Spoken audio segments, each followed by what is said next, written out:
Today's English lesson is Kathmandu, writer Vikram Seth.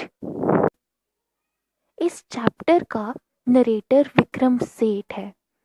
वो काठमांडू में कुछ देर के लिए स्टे करते हैं। उन्हें एक चीप रूम मिल जाता है टाउन के बिल्कुल सेंटर में। इस रूम में घंटों सोते हैं क्योंकि नेक्स्ट डे उन्हें बहुत सारा ट्रैवल करना था काठमांडू में। नेक्स्ट डे की सुबह होते ही वो अपने टूर के लिए निकल जाते हैं। साथ में उनके होते हैं मिस्टर शाह के बेटे और उनके नेफ्यू। उन्हें जाना होता है 2 मंदिरों में जो बहुत फेमस हैं और हिंदूज और बुद्धिस्ट के लिए बने हैं। वो पहुंच जाते हैं पशुपतिनाथ टेम्पल में। उस टेम्पल में लिखा होता है entrance for the Hindus only. बहुत सारी कंफ्यूजन है उस मंदिर में। सब भागे जा रहे हैं इधर से उधर। कहीं लड़ाई हो रही है, कहीं पुलिस है, तो कहीं मंकीज हैं। एंट्री हो जाती है नेपालीज रॉयल प्रिंसेस की। अब प्रिंसेस आ गई तो वेस्टर्नर्स कैसे पीछे हटते। वो आ गए लड़ाई करने।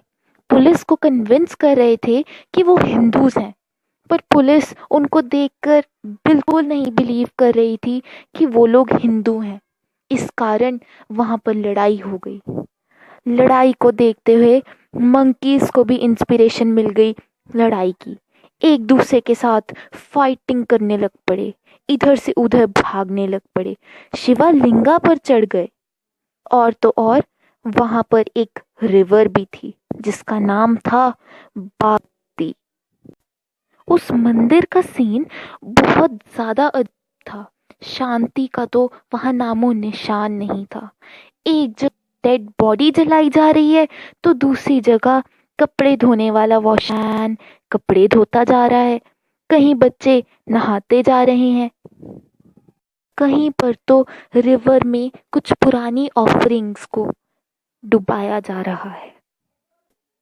वहां के लोगों का मानना है जो रिवर में आधी डूबी श्राइन है, जब वो पूरी ऊपर आ जाएगी तो उसमें बसी हुई गॉडेस बाहर निकल जाएंगी और इस धरती से कलयुग का एंड हो जाएगा। दी एंड। नरेटर का मन पशुपतिनाथ टेम्पल देखकर भर गया। अब उन्हें चाहिए थी शांति, जिसलिए वो चले गए बौद्धनाथ स्तूपा में।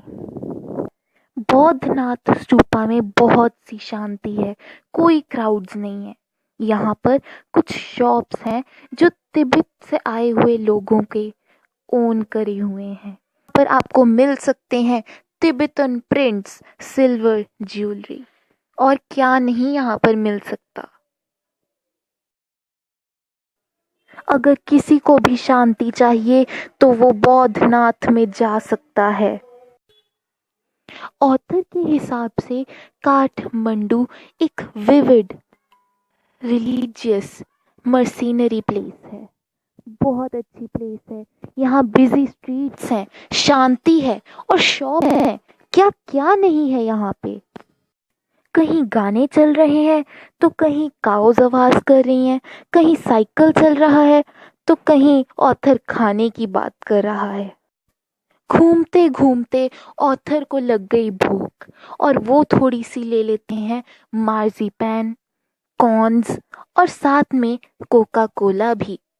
साथ में वो कुछ कॉमिक्स और रीडर्स डाइजेस्ट पढ़ लेते हैं और वहाँ पर हुए एनवायरनमेंट को इंजॉय करते हैं।